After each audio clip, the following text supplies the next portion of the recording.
stop giving it the grunts and all that. It's all for the camera, isn't it? Yeah. Show me someone that hasn't got in shape and improved their life. Everyone underestimates Anthony Joshua. Good, let him do it. So in my opinion, he beats Deontay Wilder, and I believe he can beat Tyson Fury. But it's always, I like these things because they don't hit back. Today we are in the gym with none other than Eddie Hearn. The Matchroom CEO is going to talk to me about his fitness transformation, the latest in the world of Anthony Joshua, John Ryder, Joe Cordina, and what's going on with Matchroom Sports. You're in Gymbox with the main man, Eddie Hearn. Certainly, mate. Let's get a workout in, shall we? Well, we'll try. We'll start on the treadmill because I know you've been going through a bit of a fitness transformation yourself. We'll talk about that and what's news in the world of Matchroom boxing. Let's go. I knew you'd choose a day where my calf was playing up. You know what I mean? I was going to say, I'm led to believe you've pulled your calf. Yeah, do you know what? I do it every so often, just a little tiny twinge. We do these fight day 5Ks now, which are becoming very popular. And I was going for a little bit of a fast time in San Antonio, and 3K in, I saw Alicia Baumgardner and I couldn't believe it. I thought, I'm going to beat her. And I went a little bit faster and I just tore my calf. So it's not the end of the world, but the fight day 5K in Cardiff, I might be a supporter rather than a runner, but we'll see. I mean, talk to me about Cardiff Saturday. Joe Cordina's back in action, the knockout artist. We saw that the last time he was in the ring against Agawa. You expecting the same on Saturday? Yeah, you know, it's mad what happened to him. I mean, he came out as a challenger against Agawa, knockout of the year. You know, becomes a big star. Yeah. Goes back to the gym a couple of weeks later, hurts his hand, gets the fight day with Rakhimov, who he was supposed to defend against, breaks his hand in the first round of sparring, and he's out for 7 or 8 months. Gets stripped of his title, like his whole world got torn upside down. So I had to go in, sign sign Rakhimov, put him in with Zelfa Barrett, sign them both to fight Joe Cordina, because I felt like, I understand the rules of the governing bodies, but I felt he was hard done by. But it's all irrelevant now, because Saturday he has a chance to become a 2-time world champion without actually ever losing a fight. And this time we're going to have more people in Cardiff, more people watching around the world on DAZN, and it's a big fight for him, and a great fight as well. Rakhimov's a tough cookie. But there's another level, and that's Cardiff City Football Club, and then there's the Millennium Stadium, and that's very difficult. We saw Joe Calzaghe do it years gone by, so that's the plan with Joe. But obviously, first things first, he has to win on Saturday.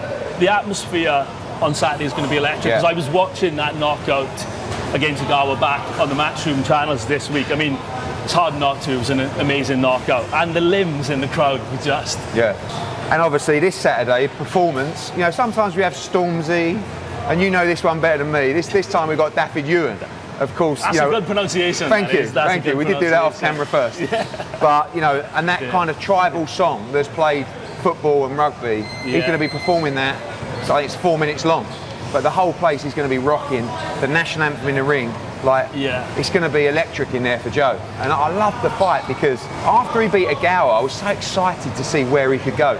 People were talking about Shakur Stevenson, and now he goes back in as a challenger again. But I think he's going to knock this guy out, I really do. And Rakhimov's strong, always comes forward. He's going to get a great fight. But I think Joe's an outstanding fighter, and I think his belief after that Agawa fight has taken him to another level. And fingers crossed for Joe on Saturday. But Saturday night in general, at least on DAZN, you go from the Cordina card into Gervonta Davis against Ryan Garcia, which we've been waiting years for. My job is to hype the schedule on DAZN. And I know we always get more stick than most because we're big in the game. But when you look at it on paper, the DAZN schedule knocks the absolute socks off everything else. You know, as part of your subscription for April, if you subscribe for the Anthony Joshua fight, you also get the Joe Cordina fight and the Tank Ryan Garcia fight. All the three of those without extra cost. No pay-per-view for those fights. Then you roll into May, you've got Canelo Ryder, you've got Katie Taylor against Chantel Cameron, you've got Wood against Lara. Like, the value is unbelievable. And for UK subscribers, of course, extra value for Tank against Ryan Garcia, because it's pay-per-view in America, not in the UK. Sometimes they get lucky in that respect. And what a fight that is. If you're a fight, the card in Cardiff, from Cordina to Zelfa Barrett, Sandy Ryan going for the world title, Jordan Thompson against Luke Watkins, all Welsh fight for the British title, with Gavin Gwynn against Craig Woodruff. It's such a great card. And then rolling into Vegas, I'm so excited about Tank against Ryan Garcia, just as a fan. And I keep debating it in my head. I saw Tank win a world title live when he beat Pedraza at the Barclays Centre, and I thought to myself, this guy is unbelievable. Yeah. Ryan Garcia, although he's beat Luke Campbell, I know he's beat Javier Fortuna, he's not really boxed consistently at elite level in the division. Yeah.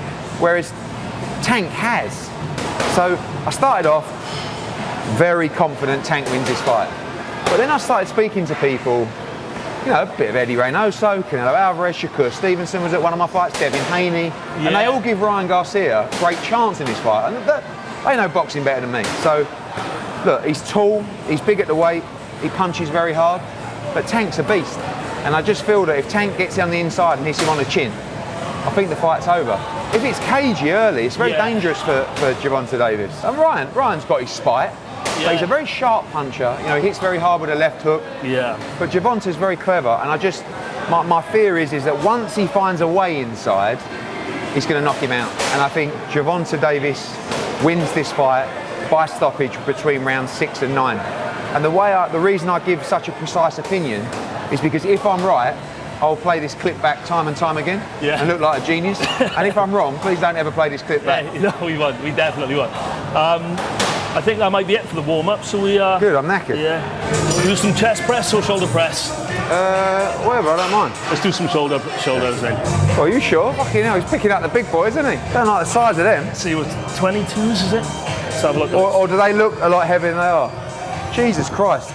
I think we'll have to go lighter than that. You're a bit of a beast. Damage the microphone.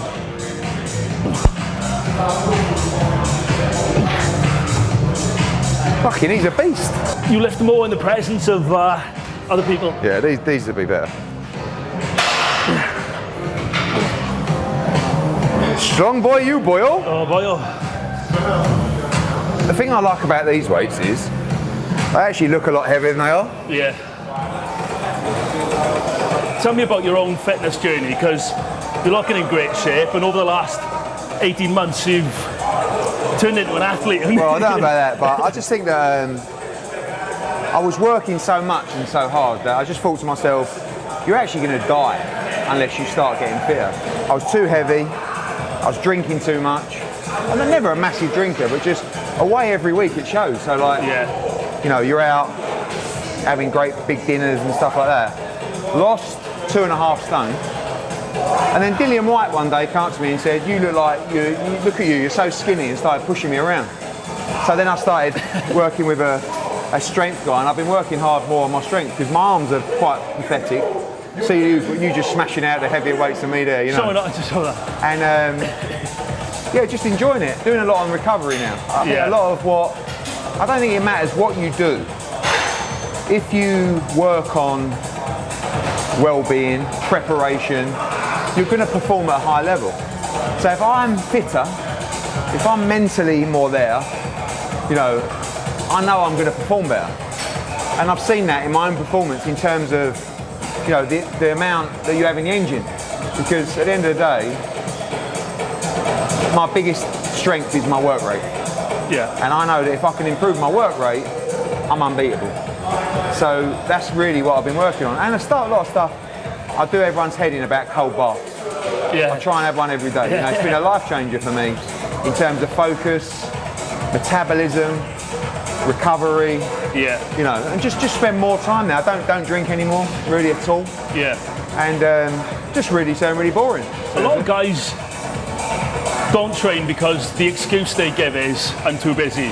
Yeah. There's probably not many people on the planet busier than you. But let's be honest, so anybody that makes that excuse is an excuse maker. And I've made it for years. Yeah. You know, oh, I can't, I'm up at 6.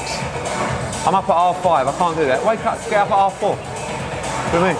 Yeah, but I don't go to bed till 1:30. Tough, go to bed at 12:30. You know, there's always a way. But the reality is, the biggest excuse, you know, when you talk about well-being and fitness is, I don't have the energy. You don't have the energy because you don't go to the gym.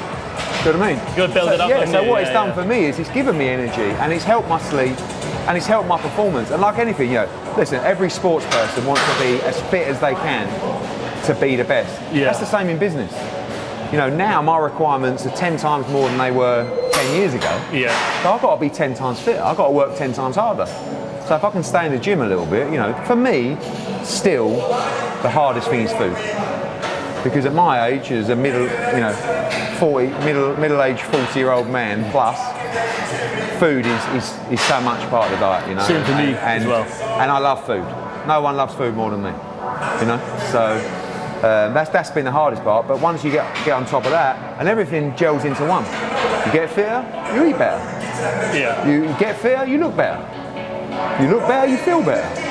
Do you know what I mean? Yeah. And it's like a domino effect. It is, and it changes. At the end of the day, you know, you see all this Instagram bullshit all the time, all these special motivational quotes. But the reality is, show me someone that hasn't got in shape and improved their life. So health is wealth, and that's all to be said. Should we get another set in on these? Yeah, or we'll do. Let's do this one. Look. Yeah. But the biceps is it? I mean, unfortunately, my family are blessed with absolutely zero guns, no biceps at all. So like my old man has got the puniest arms, and so have I. So when I lost all that weight, like Dillian White, like I said, he just came up to me and went, bro, you got to change it. You know, you got to get some shoulders, you got to get some chest. But like arms is something. Even now with my trainer, I'm like, more arms. Like I said, if I end up with yours, I'll be over the moon. But that's the thing, because I'm 5 foot and what, so it's gonna. I can't exactly train to get taller. Yeah, I know. And I tried. I tried. But I was thinking at 6'5", if I could turn myself into a bit of a unit, you know, that'd be quite impressive. But yeah, I mean, you'll be fighting on Joe Cordina's card, then, won't you? That's a warm-up set for you, to be fair, isn't it? Absolute machine. Stop giving it the grunts and all that. We know. It's all for the camera, isn't it? Yeah. It's got to look authentic. You were mentioning when we were on the treadmills about like you get a lot of flack, Matchroom get a lot of flack, but then do you think that's also because you give the most to media in terms of like? Yeah, like you know, we've got to our position because of the access we give people. Yeah. And like sometimes I'll have arguments with these YouTube outlets who have been very successful for us. Coogan and now Parsons and stuff like that. But we're giving them the time. You know, we've helped grow them as well. But they're important. I think fans like the fact that we're accessible. There's no other sport where you get the person who's as high profile in the sport as me coming out and just answering every question. They're all guarded. They've all got publicists, agents. Don't do that interview. I'll clear what they're going to ask first with me. I'll just go out and say, ask me whatever you want. Got nothing to hide. But unfortunately, you get asked stuff, you know, we might get asked stuff about Tyson Fury. Just going to tell you what I think as a fan.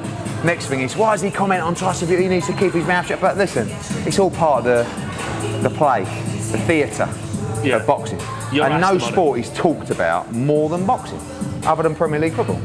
You know, you look across social, digital, the interaction from fans, opinions, and that's the hardest thing because I love the sport. And you have to face a lot of criticism. You know, Twitter's a cesspit, but it is what it is. I was going to ask you about Twitter because you were telling IFL TV earlier this week. Unbelievable. About Twitter trolls. But the mad thing about Twitter or social media is you can say anything you want, right? And someone might perceive it as the truth. Next thing, it gets a couple of retweets. You know, the band of haters are retweeting, commenting on every article. And in that instance, it was that Anthony Joshua apparently all of a sudden failed a drugs test. Next thing, I've got actual respected journos phoning me up saying, oh, look, I know it's, you know, unlikely, but I saw on Twitter, and it was like a Tyson Fury fan parody account. I went, absolute rub. I said, but that's a scary thing about social media, you know, and no one's really held accountable on Twitter. That's another problem. Do you want to get another set in on that? Katie Taylor back in action as well in her hometown. You know, I mean, the first time in Dublin, Chantel Cameron, really tough fight. I think maybe even a tougher fight than Amanda Serrano. Two undisputed champions, May 20th. You know, you talk about the atmosphere this Saturday in Cardiff. The atmosphere in Dublin is going to be unbelievable as well. And then the prospect of her going up against Michaela Mayer, is that realistic? Yeah, I mean, everyone's going to want to chase that Taylor fight because that's what people do. But I'd much rather make Katie Taylor against Alicia Baumgardner. She beat Michaela Mayer. It's a much better fight, but you know, Mayer boxed at the weekend. She's got some kind of fan base as well in America, so you know we could potentially look at that. But for me, if Katie Taylor gets through Chantel Cameron, it's Amanda Serrano 2 or Alicia Baumgardner.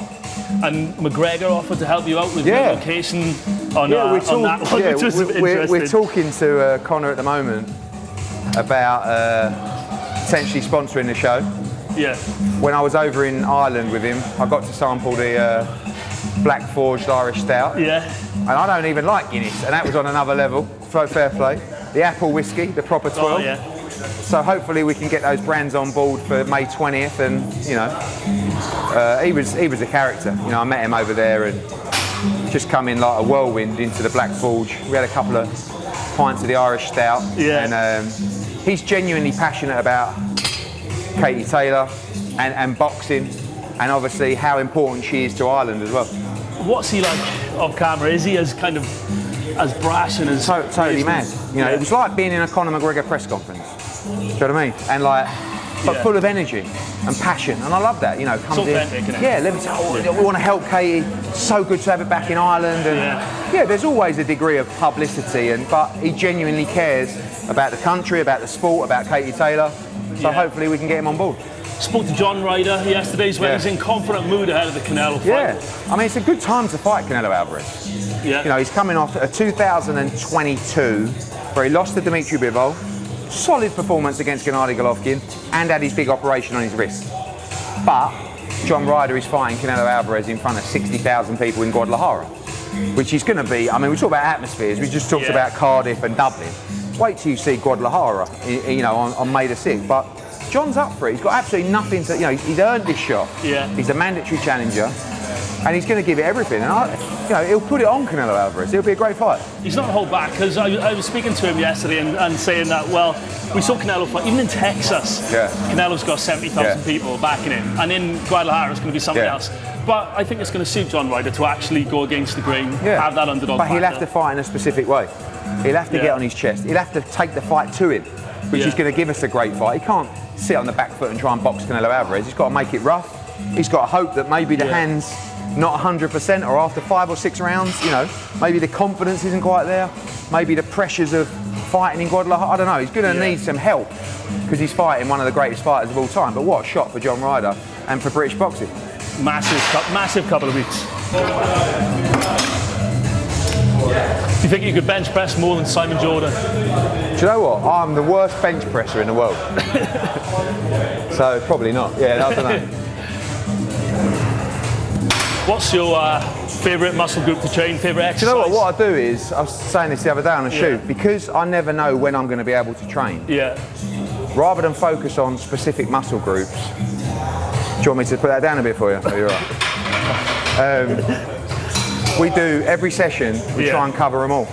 Like a full body workout? Yeah, but because otherwise, if we say we're going to do chest and triceps on Tuesday and on Thursday we're going to do this, and all of a sudden something comes up, I can't do Thursday, it's a waste of time. So the only real strength I have is in my back. So anything back related, because I'm about 17 stone. You know. But biceps is a real weak area for me. So and chest, to be honest. Yeah. Actually everything. So can you do chin-ups? Yeah. I can't do any. Do some. I've never done one. The only problem is I don't think I can reach those bars. Go on. Squeeze. Do you know what? I've never actually done one before. Must be working a little bit. God, what a machine. Obviously the cameras can't see you getting help there, you know, being lifted up. Fucking hell. All right, stop that. So I was reading earlier this week as well. The prospect of probably the biggest night in the history of boxing this December, potentially AJ versus Wilder, Fury versus Usyk. Yeah, I mean, look, it's all got a bit out of control. It's a rumour, really. Simon Jordan started the rumour because he heard about it, and there have been people talking about the possibility of it. No negotiations, no discussions, only that. Wouldn't that be something? Yeah. And I'll be there next week to see if it's got any substance. But of course, it's going to be very expensive. But what a night it would be for boxing. That's looking forward to it. I mean, AJ coming back December. Is there going to be that interim fight? I think if he fights Fury or Wilder in December, it really changes the look of the July or early August fight. You know. I would like him to fight in July or August. People that are involved with that fight probably wouldn't, because they'd say, we don't want you to fight just in case. But for his development, to give him the best chance in that fight, I would like to see him fight at the end of July, but we'll see what happens over the next couple of weeks. Is Anthony Joshua someone that needs to stay busy? I think so. He's never stayed busy because of his demands and because of the commercial world that he lives in. He's always boxed twice a year. Yeah. And over the past couple of years, sometimes that's been once because of COVID. So what I'm saying is, let's box 3 times this year. That was always the plan.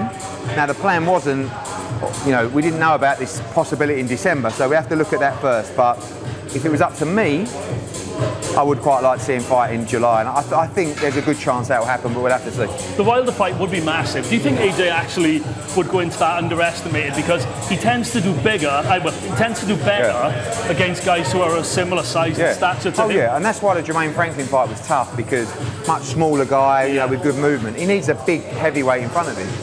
Everyone underestimates Anthony Joshua. Good, let him do it.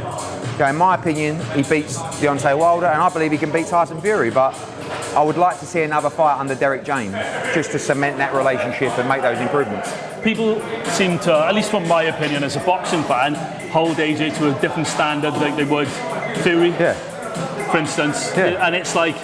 But it's like, a great example is the other night, we were going to fight Zhilei Zhang. Yeah. He was in a list 3 or 4 months ago that we put out. Yeah. Everyone said... For AJ. Everyone said, Zhilei Zhang, he's 40. Are you sure? That's a joke opponent. All of a sudden, the fight was made against Joe Joyce. It was fight of the year before the fight had even taken place. Yeah. He beats Joe Joyce, and Zhilei Zhang is this new force in the heavy... I've promoted him for the last 7 fights. Good fighter, but he's 40 years old. Joe Joyce is so limited at elite level, that's all. And they were all calling AJ out, slagging him off. He's a shot fighter, I'd steamroll through him, this is what I do. And he got absolutely battered. So sometimes, as AJ's done throughout his career, it's best to just, keep a low profile and work away. But it's always frustrating, the criticism that he gets. Because he will fight anyone that's put in front of him. Proved it time and time again. Yeah. And again, when you look at Joe Joyce and those guys' resumes, they can't lace the boots of AJ in the respect to resumes. But, over time, hopefully, there's still big fights out there for Anthony Joshua. And of course, Deontay Wilder, Tyson Fury, the 2 front runners. AJ versus Fury would be the biggest fight probably in British history, wouldn't it? And do you think, how likely is that to happen eventually? I think eventually it will, but what you don't want is defeats, because right now I feel like it's as big as it could be. Yeah. But a defeat for either man, it starts to become smaller. So if it was our preference, we would go straight into the Tyson Fury fight rather than the Wilder fight, because I think that's the fight that ultimately AJ wants more than anything. But the Wilder fight is still massive, and he wants that fight as well, so why not?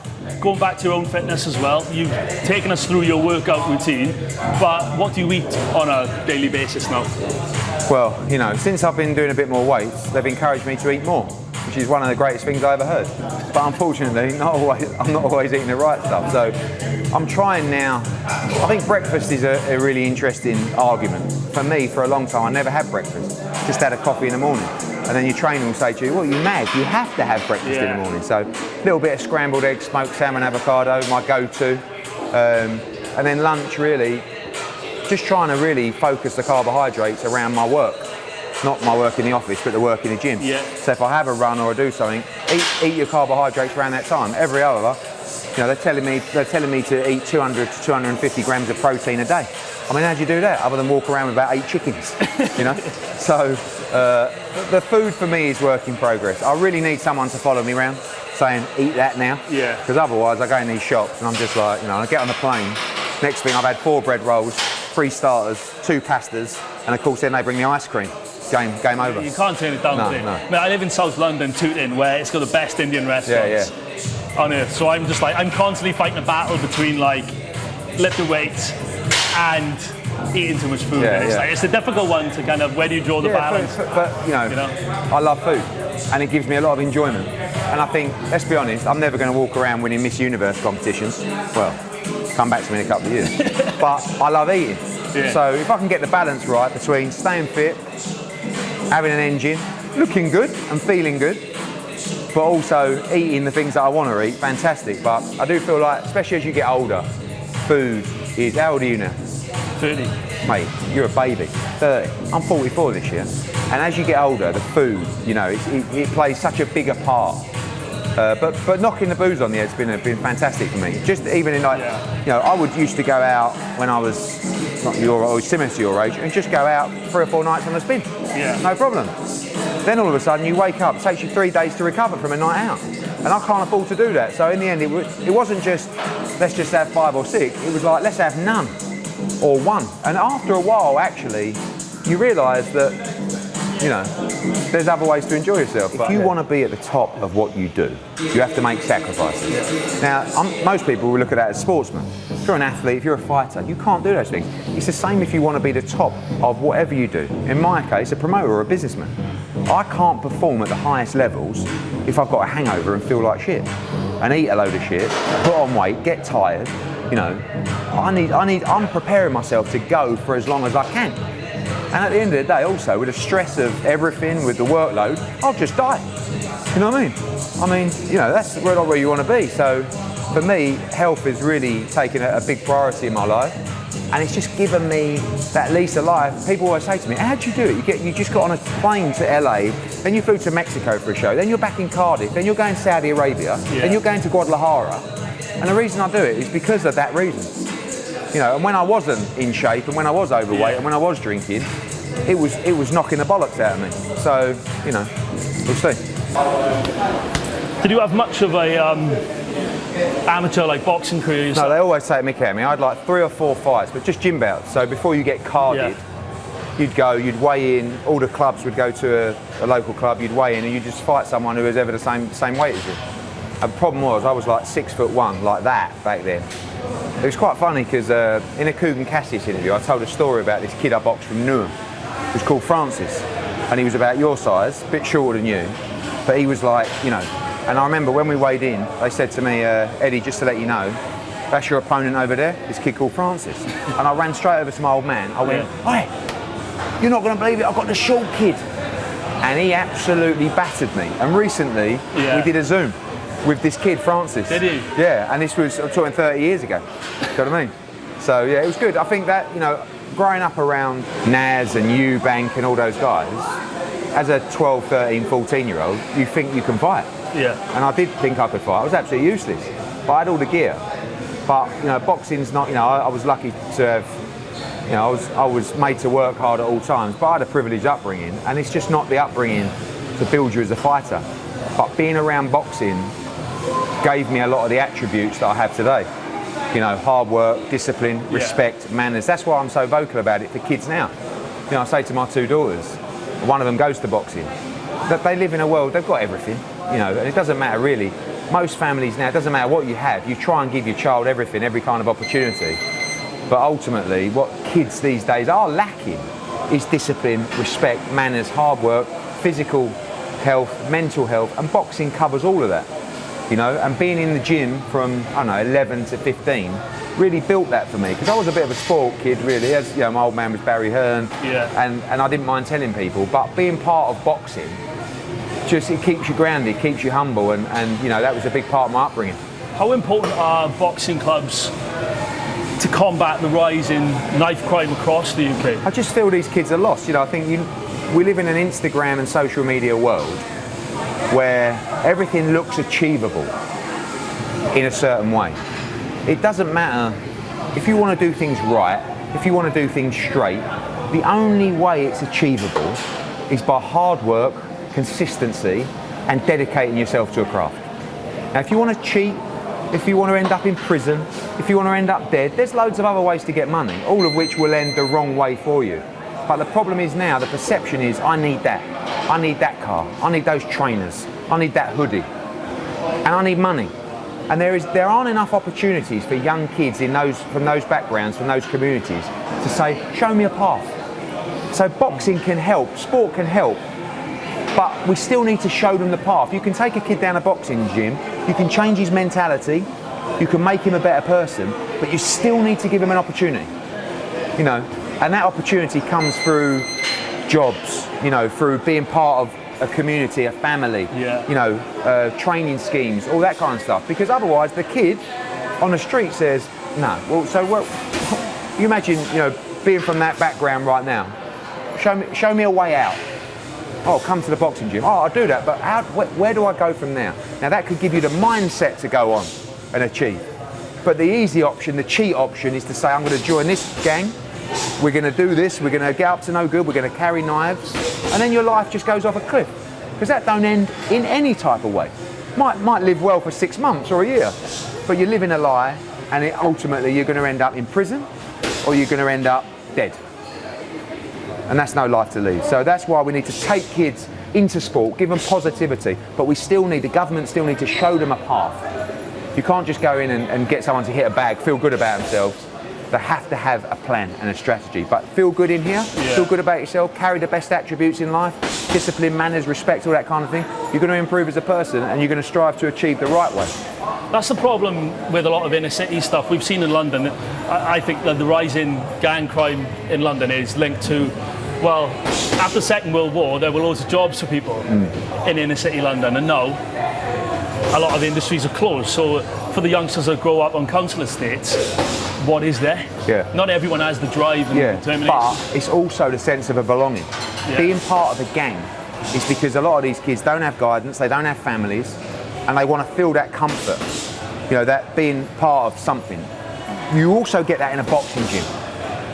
Being in a boxing gym, an amateur boxing club, is like being in a family. You go down there, you work hard together, you achieve. That's where we need to take them from there, But again, it all comes from guidance, it comes from opportunities. And you're right, if there's not the opportunity to see a way out, and I can't go, and you can't, we need these people. Anthony Joshua, great example of someone, was in trouble, got himself in trouble with the police, found boxing, changed his life. You don't have to go to a boxing gym to become a world champion. Now, if you can, great, and give me a number. But what you need to do is, you just need it to change your mindset, to give you a sense of belonging with positive people that are on the right path. Because life's all about energy and the company you keep. Yeah. And whatever that energy or whatever that company is, you're going to go that way. If you're around the right people, if you're around good energy, if you're around the right company, you can find a way. But it all comes with the things that people aren't willing to do nowadays, which is hard work, consistency, discipline. It's all very well saying, well, I don't have the opportunities.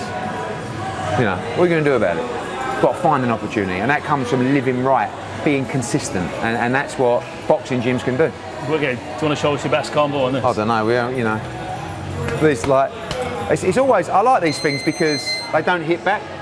Yeah. Do you know what I mean? Yeah. So you can look really good on this. I would box if the other fighter didn't hit back as well. I've got really bad hands, like every time I spar Frank Smith, I end up breaking a finger. Yeah. I don't sound too good, do I? I've done my calf, it sounds like a bit of an excuse maker, but... I could have made it if my knee hadn't...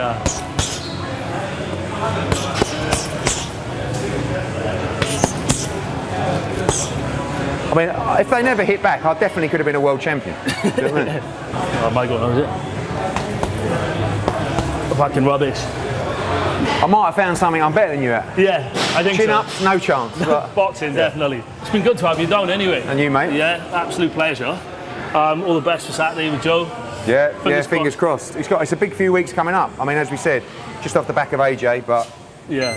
Joe Cordina on Saturday, huge show in Cardiff, of course, Tank against Ryan Garcia, and then we can't wait to be in Guadalajara with Canelo, Katie Taylor in Ireland, and Lara against Lee Wood, Manchester Arena, May 27th. Fabio Wardley as well at Ipswich. Yeah, it looks like we're planning on that with Fraser Clark as well, so lots to come in the summer. Next time we're in the gym as well, we have a proper pull-up contest as well. Yeah, I know. Yeah, I think I broke my hand anyway. A couple of rounds on the... I'll get better at that. Sounds good. But massive thanks for your time, mate. Thanks Appreciate for having it. me. Cheers, mate.